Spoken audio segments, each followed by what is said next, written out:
Welcome to the Essentially You podcast, Dr. Mindy Pelz. How are you doing today? I'm awesome. Thank you for having me. Oh my goodness. Thank you so much for coming on the show. We are literally soul sisters on the same mission. We are. Yes, we are. We are, definitely. And we are talking about a conversation that I cannot get enough of right now. And that is, why do women need to think about menopause differently?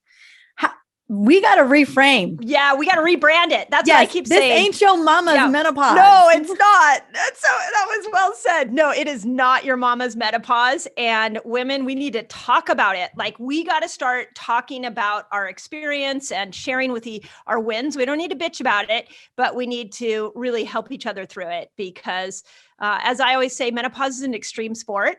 And if you're not prepared for it, you're going to go down. It will be brutal. And the answers that the medical world will give you are far and few between. So we got to start rebranding it so women can step into it with like glory and be excited about it as opposed to villainizing it. Mm-hmm. And I mean, here's the deal. I wish the medical system had more for us, but they just don't. Your primary doctor, even sometimes your OBGYN, they're not hormone experts. Yeah. And they don't really understand, they surely don't understand perimenopause. We ignored the idea of perimenopause up until like a decade ago. Right. I don't even think the word existed till about a decade ago. Yeah, exactly. You just slam into menopause. Yeah. And there was just so much confusion into that. Yep. Right. And it's not about, we're going to talk about sauntering, but you're absolutely right. It's a marathon. Yes. And if like anything that we want, to thrive in, we've got to put in the work for it. Oh, so well said. We can't co-opt it. We can't outsource this. No. I love it. Oh my God. This is like the one-liner soundbite podcast. Ladies, you got to take that and put it on your mirror in your bathroom. Don't outsource menopause. Oh God, I got zingers for days. Bring them out. It's awesome. I love it. So Dr. Mindy Pelz, I am in love with your work. I had you on the summit, which you shined bright. People were like, give me more of that. Oh, and I was like, you can go find her here. She's got a book coming out, The Menopause Reset, which is such a sexy name. I love that name of the book. And let's talk about that topic, literally the topic of the show, which is, why do we need to think about menopause differently? Talk to me about not only why, but then how can we? Yeah. I think the most important thing that most women don't know, and I'll put myself in the same boat when I went through my menopause experience, is that at 40, what happens is your ovaries start going, I'm out. I'm done. Yeah. Now, if you're 40 trying to get pregnant, you don't want to hear that. But here's the other side of this is that from 40 till about 55, it's a 10 to 15 year journey where these ovaries slowly back out. And what they do is they've got to make a decision to hand over the job of sex hormones to another organ. Yes. So they hand it over to the adrenal glands. Mm-hmm. Well, I'm 51 now. If the 41-year-old version of me was sitting here, she was running marathons. She was overscheduled. She was late night at, social events. Like, she had 2 little kids. There was nothing that my adrenals could do about that extra load of sex hormones. And this is happening to so many women. So the reason we need to talk about it is because your lifestyle has to change at 40. And it doesn't have to be complicated. If you make changes, and this is what I put in the book, there's 5 changes you want to make. When you make these changes, now you're living in accordance with what your ovaries and your adrenals are doing. And you literally can go through menopause without HRT. You can go through it without bioidenticals. You can go without SSRIs. That is left there for the person who is not making the lifestyle changes that need to happen. Amen. Yeah. Amen. I will even say that I see that some women could even start to see some of that maybe at 38 and 39. Oh, it's earlier and earlier. Mm-hmm. And I think it has a lot to do with the lifestyle that we're talking about right now. Like you said, the overscheduled, go, got the younger kids, running the marathons, not only running marathons as you were, but running the marathon of life. Yes. You know what I'm saying? Yes. As a woman. And where I know for me, I felt like I got Mack trucked in probably 36, 37. And because of drowned adrenals and all of that, I ended up getting Hashimoto's thyroiditis, kind of as a, just like, well, that's what you get for running your butt into the ground, girl. Yeah. And so I think And then here I am 41 with a baby. You know what I'm saying? So like the lifestyle we're going to talk about today is we have that ability to make that transformation. Yes. But you're absolutely right. If we don't align with the changes that are happening with our body, then those other options may end up having to come onto the table. Yeah. And this is why we have to talk about it, because we have to bring it to the surface. And in the book, I talk about how when I hit a wall at 43 and I was like depressed and anxious and not sleeping, and I didn't know what was going on, I went to women, my sister, my mom, and everybody sort of gave me my best friends, everybody gave me a different advice. And it was everything from take an antidepressant to buck up. Menopause sucks. And I was like, not okay with that. So then I went to a good friend who was an OB, and she really changed my opinion because she said to me, Mindy, I have a practice full of women with these symptoms, and my medical textbooks have failed me. And the minute she said that, I realized, okay, there is no answer that my OB is going to have. I got to find my own answer. And they're very clear on not having an answer for you. Interesting that they are. I agree. That not all medical specialties are like that, right? No, and you're absolutely right. Not all our specialties are like that. Usually they've got something for you. You may not like it. Yeah, I've talked to so many OBs, and over and over and again, like I have come short. I've got nothing for them. I've got nothing for you. And they're just that honesty, that wasn't taught in school. These are my options here. I've got hormonal birth control. I've got hormone replacement. Yep. And that's all I got. Right. And right. That's it. And so here's the crazy thing. If you think about birth control, you think about HRT, our emotions, our perspective on life, our sleep, our happiness is all determined. Our weight, the ability to lose weight, the ability to be mentally clear. This is all determined by hormones.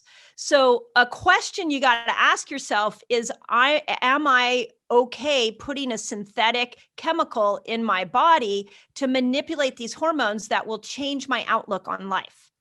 And that is where right. Thank you. So I made a commitment at 43. I'm like, I'm going to go through this process medication free.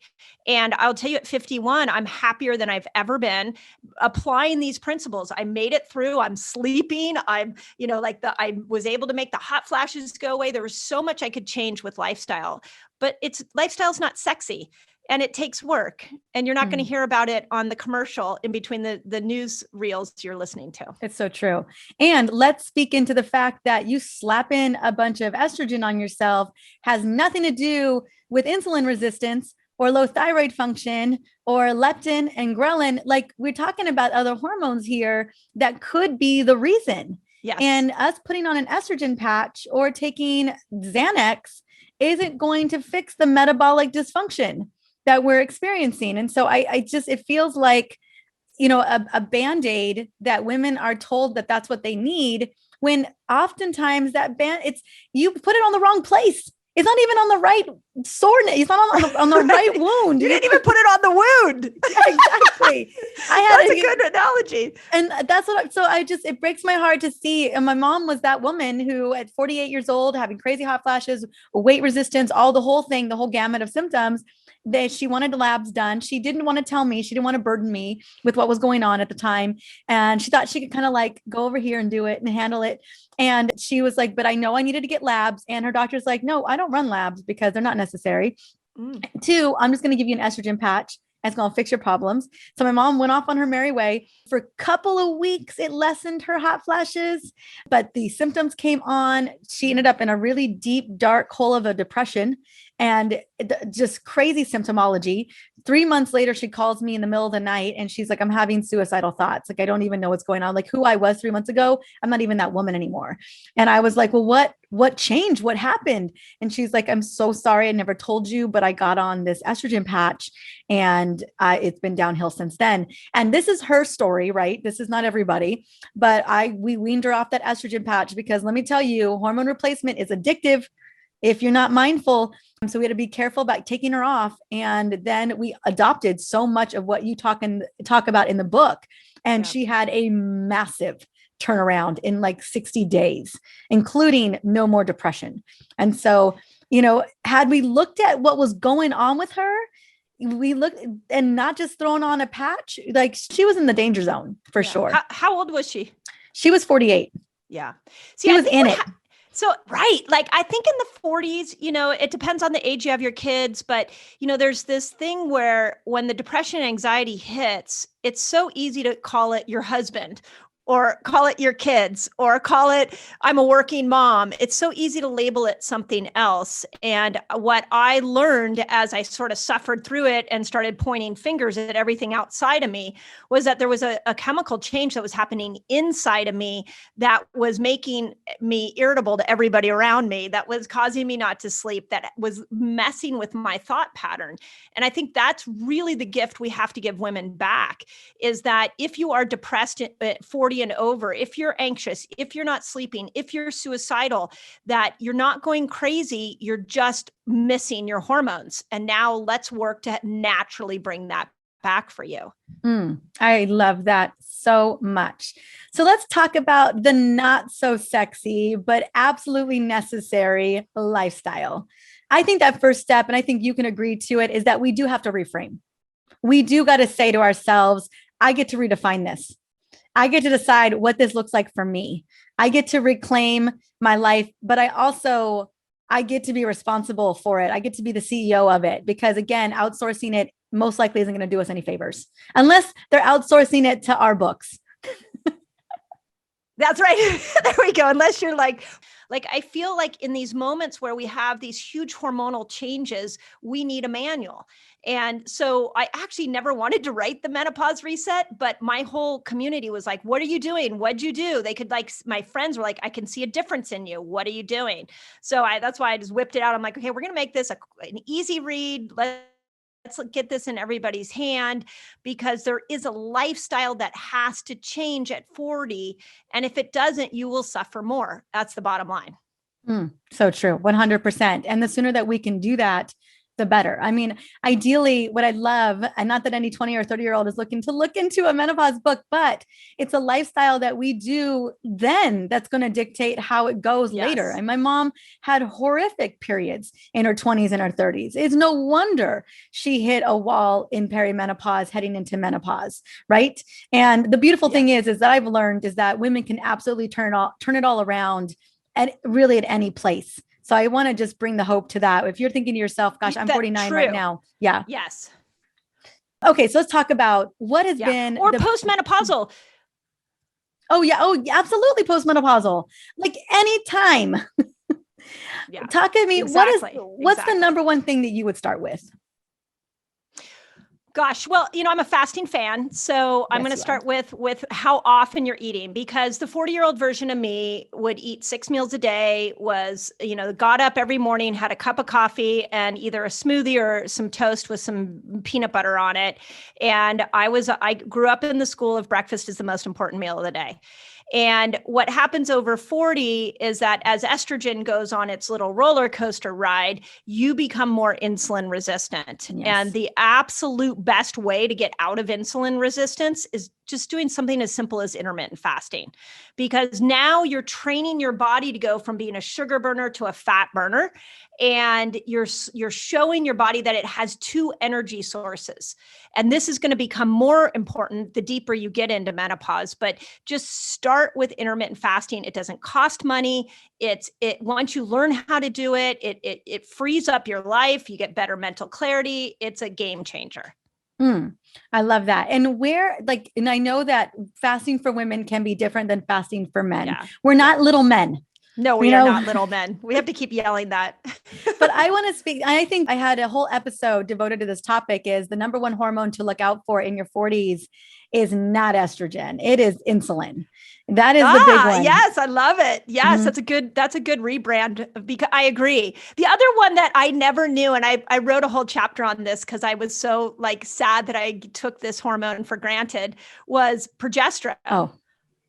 I'm like, man, progesterone, like my 25-year-old version didn't even think of you. And my 45-year-old version is asking you to come back. Yeah, it's a mourning. It is a grieving process. Yes. I don't think anyone knows how much they're taking for granted progesterone. Absolutely. And no, and losing both, losing estrogen and progesterone is a big hit. But when we start to look at the symptomology of what women are dealing with, the brain fog, the weight resistance, the belly fat, the cravings, the exhaustion, I think that's insulin driving behaviors, insulin driving symptoms, where because we lose these protective hormones, insulin is becoming very resistant. And I would say that when we have a deregulated levels of insulin and cortisol, right? I think that they are tandem, that we're talking about massive inflammation. Yes.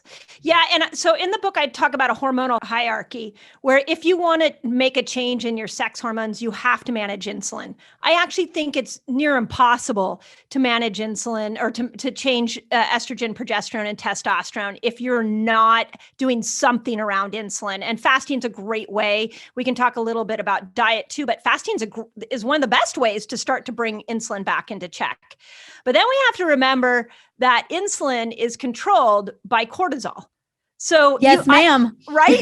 So you can't sit there and like stress yourself into better menopause. No, it does not work. You can't, like, unfortunately, like I am a big fan of intermittent fasting. I love it. And I love the work that you do because you've dialed it so beautifully. It's just such a revolutionary in that sense, like figuring that out for us as women.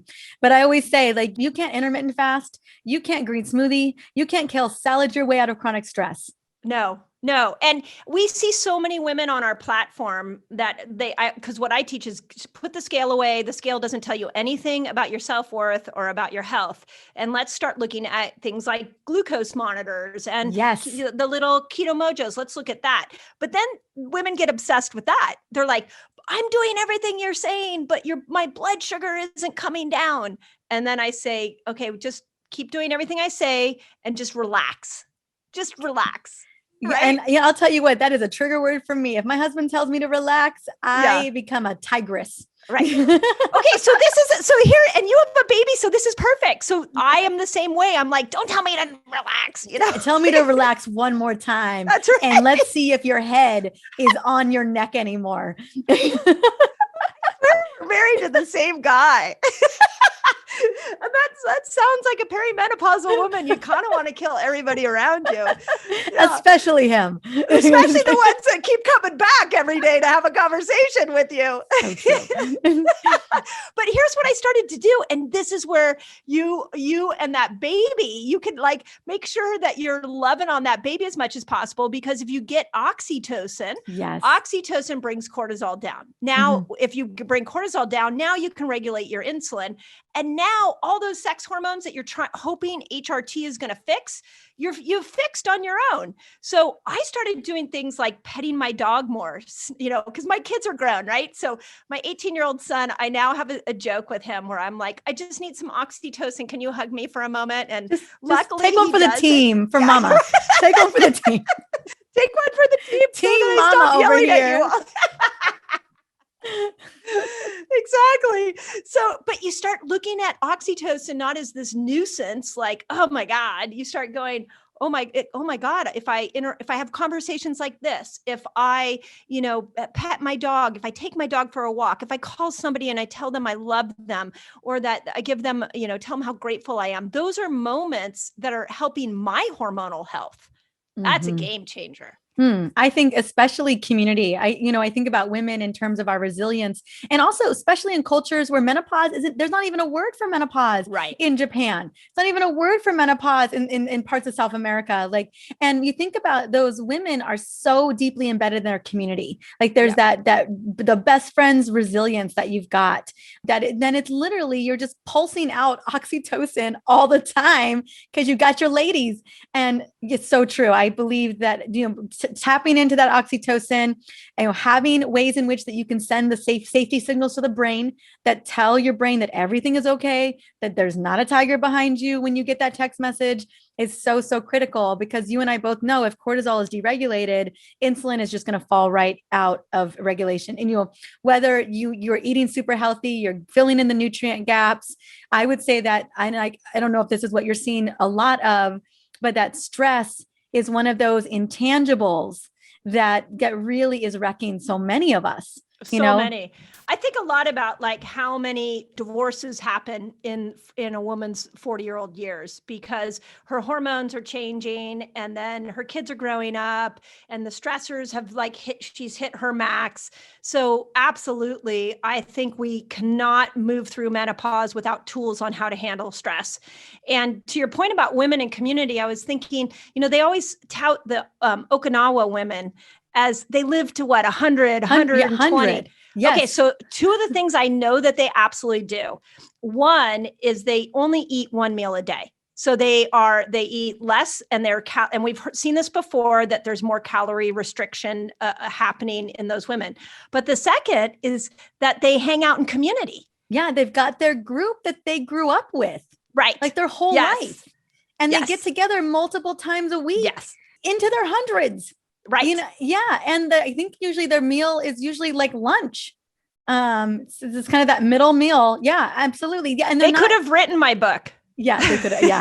And when they're getting together with their ladies, it's not a wine down.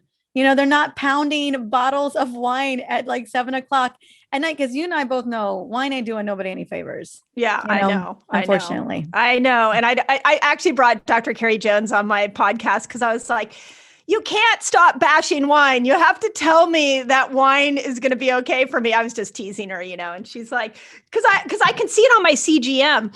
I can see that my cortisol, my insulin or my glucose, goes down. And I'm like, oh, wine must be good for me. But then as Carrie reminded me, yeah, but your liver has to break down estrogen. And so that's no good. Mm-hmm. But yeah, you think about down.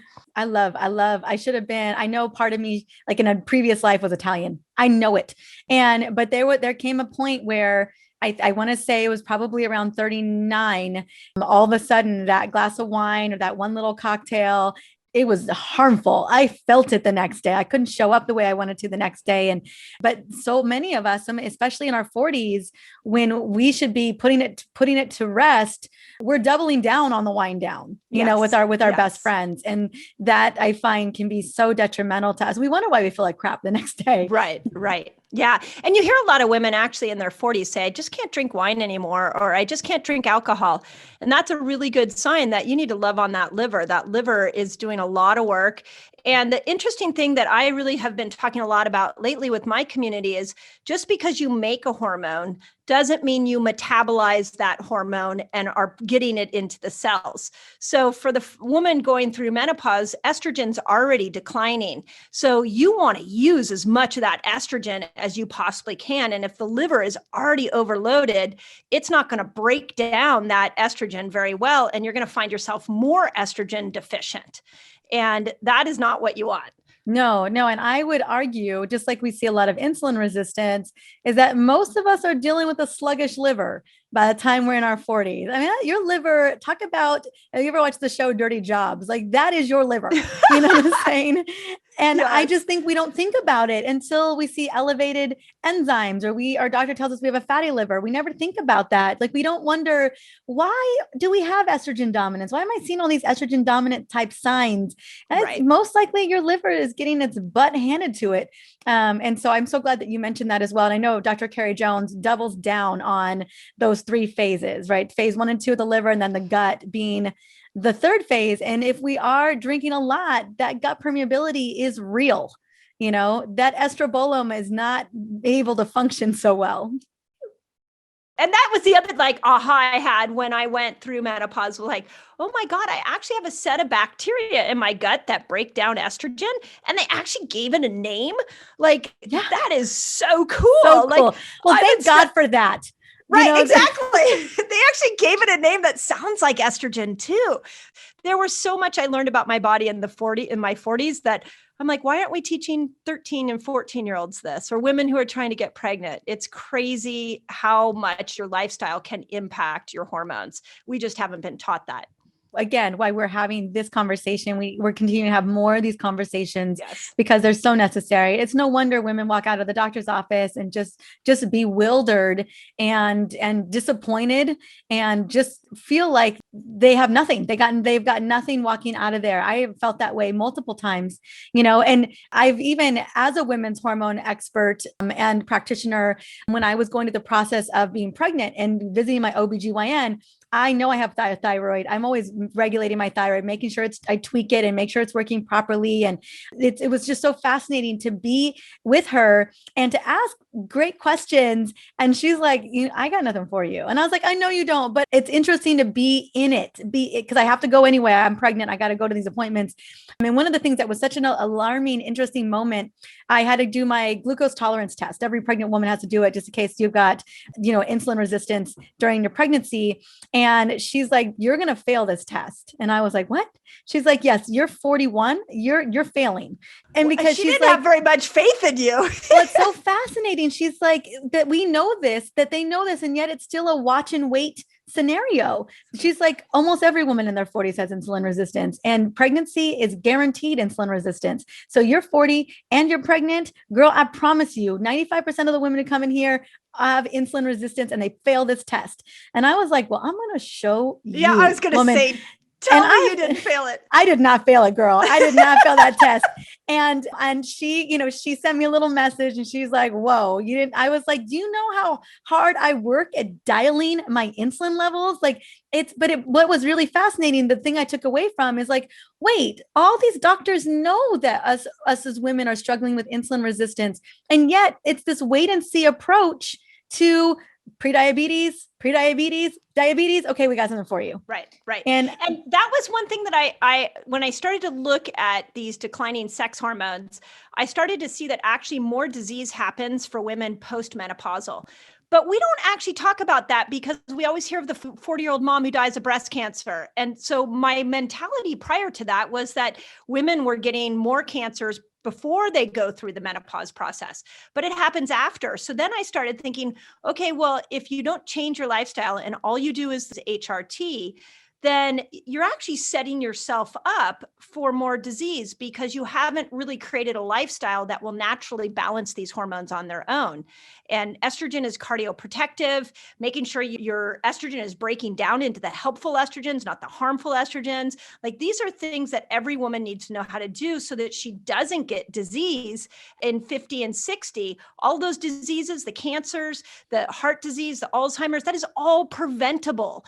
But we don't hear that. We don't talk about it because once a woman goes into menopause, it's like, whoop, we have no solution for it. We're embarrassed to talk about it. Who wants to stand up and say, I'm anxious and depressed and yelling at my husband all the time? It's easier to stand up and say, my husband's the problem than to say, I'm feeling a way in a certain way that doesn't feel normal to me.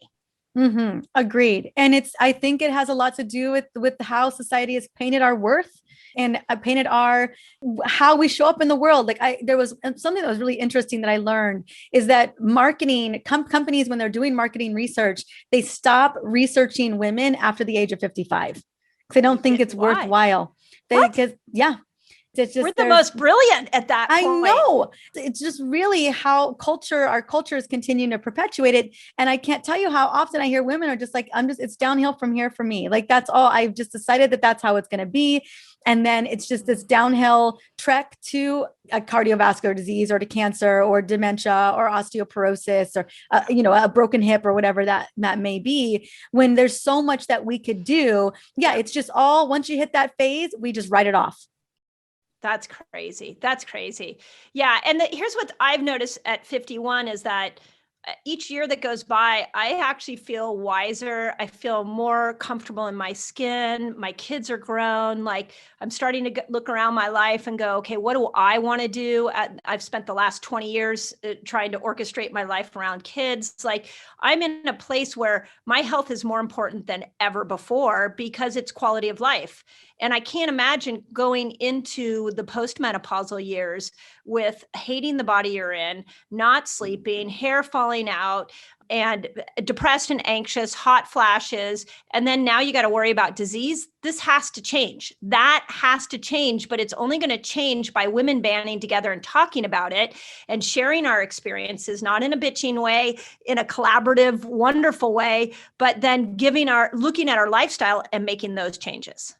I agree. And I love that we've talked about a couple of those big lifestyle shifts that are actually really quite easy. Yeah, super the easy. intermittent fasting, and I want to dive into that a little bit more.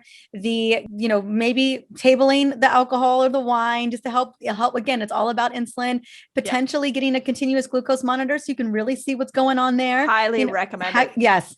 And then also, boosting that oxytocin or having those rituals, that self-care that tells the brain that everything's good, that we can turn off the rushing women syndrome, that we've got these safety signals that we can send to the brain. Now, I have surveyed, I know you probably have too. I've literally surveyed close to 50,000 women in perimenopause and menopause.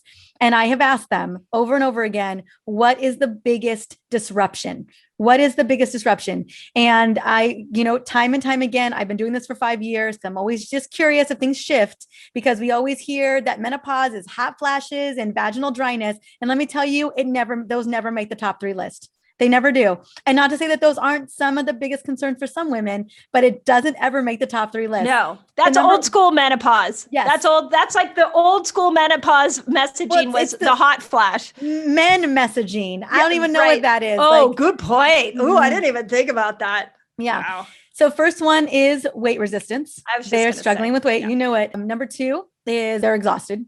They're tired, trying to get through the day, waking up exhausted, and then slugging their way through the day. And then number 3 that always pops up is sleep. Yep.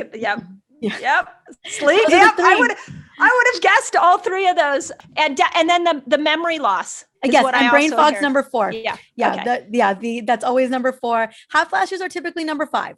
They're like, those are, I don't like them. Women are just like, I don't like them. They're not the everyday you look in the mirror and you're just like, ugh. But and I think that and women are, we're over exercising, we're over stressing, Yes. we don't know what is happening to our metabolic resilience. And so this is really where you have championed the work, because you are hearing women, you're hearing where their struggles are. I mean, and by the way, it's all tied. All of these 3 things are tied together. And so talk to me about how fasting has really been such a big piece for women, that first step. Because I'm always looking for the first step. The first one. Yes. So here's the lack of knowledge that most people don't realize, but then we'll put it in terms of over 40. So I just always say menopause to me is over, like when you start to move over 40. You have 2 energy systems. One is a sugar burner, one is a fat burner. So if you look at the nutritional world, we have been debating what diet is going to help us lose weight for years, and we haven't found it. Okay, so why haven't we found it? Are we not looking in the right places? Or is it that, we haven't found the perfect diet? And then we argue too about what diet is best. Like on our platform, we've got the vegans and the carnivores all arguing with each other all the time. But the silly thing is that there's a whole nother part of the discussion, and that is, how do you get your body to become a fat burner? And the best way to do that is through fasting.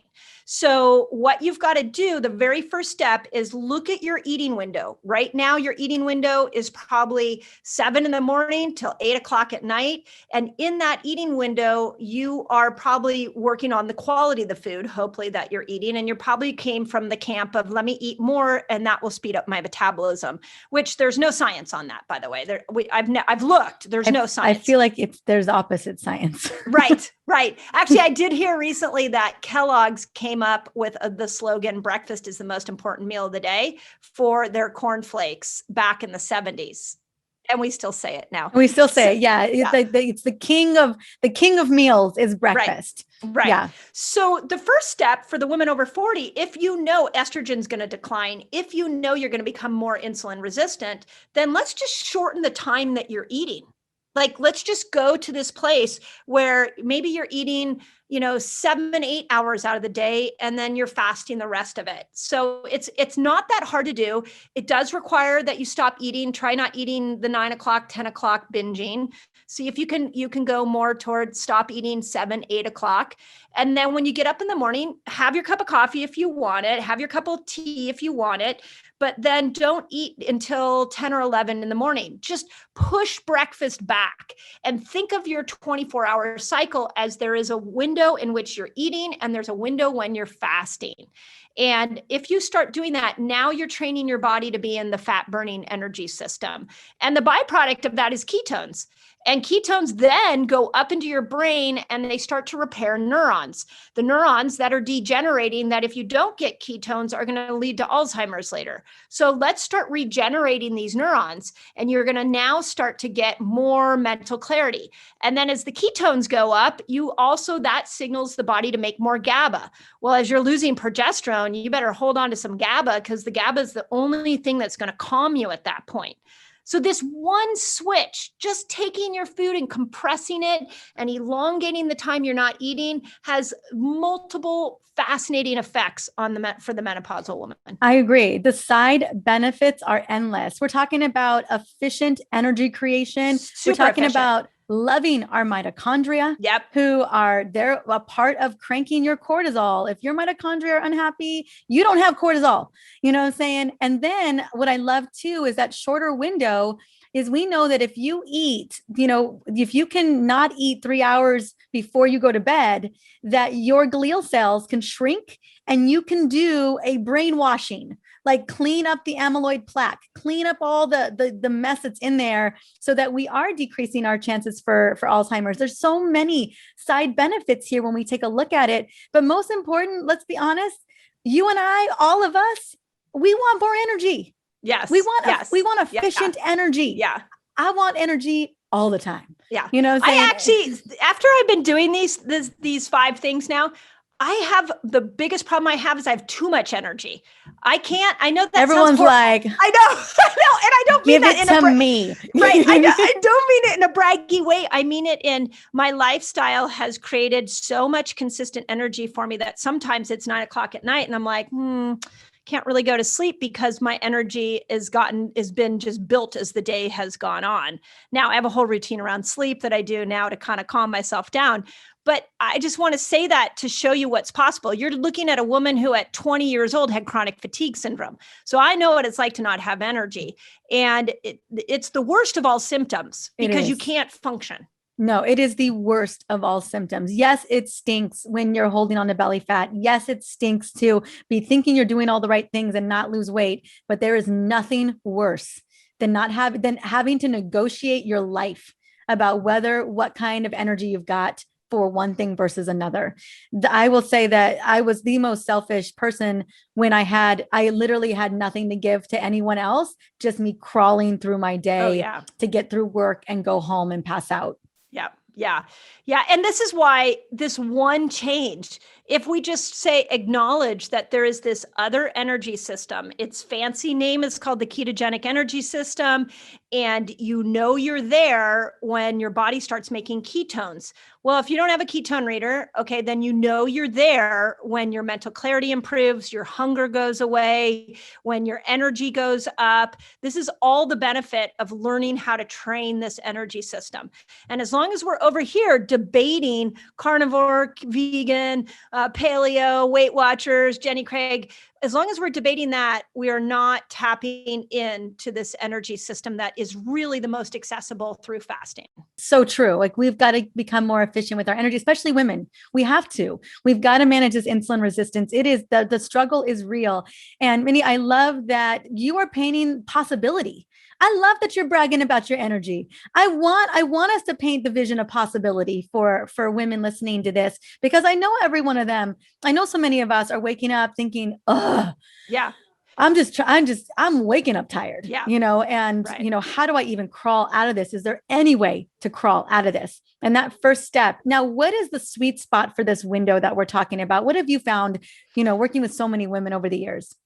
Yeah. Okay. So let's talk about two of the most famous studies done on intermittent fasting. One is done on women. One is just done on the general public. And this is another challenge we have is we do not have enough studies on women on all topics, but especially on fasting.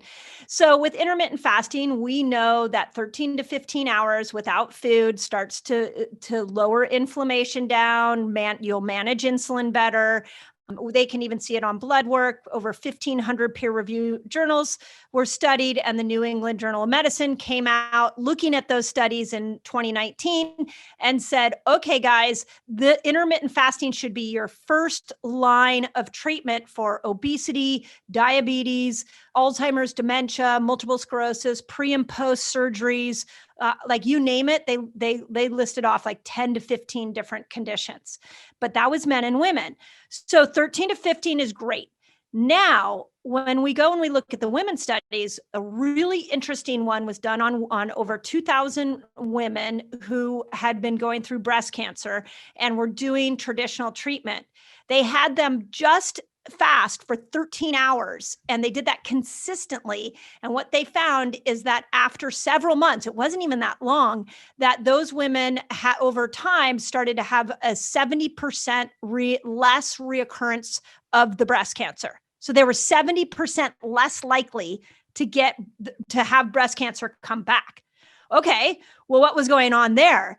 And a lot of it is just because the cells will start to go within and heal themselves. You were born with an innate healing power within you. The challenge is the moment you were born, you have a baby. The moment you were born, the world tells you, protect it from germs, medicate it, because this baby is weak and it needs something from the outside in to make it strong. But what fasting and intermittent fasting specifically starts to teach us is that, hey, when you take food out of the equation, you are a freaking intelligent giant in those cells that is going to start to heal you. So I personally think the sweet spot is 15 hours, 13 to 15 hours, but the research is so compelling, it's just really hard to argue with it. I just love, okay, awesome. That's because I know everyone is always asking, where is that? And I know that you've got the full on plan inside of the book too. Like we're going to get the actionables. Dr. Mindy Pelz, where do we get the book? And I know you're about to take it to Audible too, which is awesome. Yeah, I know. Yeah. Pray for me. If you pray for me. Yeah. You can get it on Amazon. You can get it on Barnes and Noble. I think the Menopause Reset book.com is the webpage that you can go and see everywhere that it is. And it's available now. It came out last week.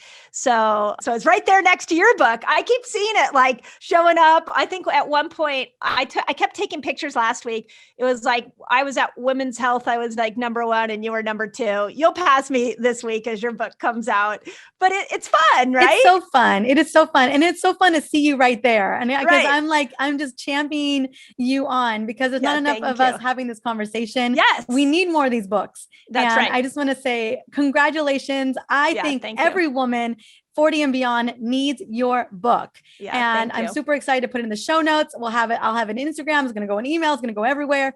And I just want to say, Mindy, honey, thank you so much for coming on, having this incredible conversation, girl, and being the change that we need for women in the world. You're doing it. Yeah. Thank you. Yeah. And I tell everybody, if you doubt where menopause should go, what direction it should go, just come watch me. I'll show you that I'm just getting started. This is like the best part of my life. I got the kids out of the house and I'm stepping into my brilliance. So I'm excited to share it with everybody. I love that. Thank you so much, honey. My pleasure.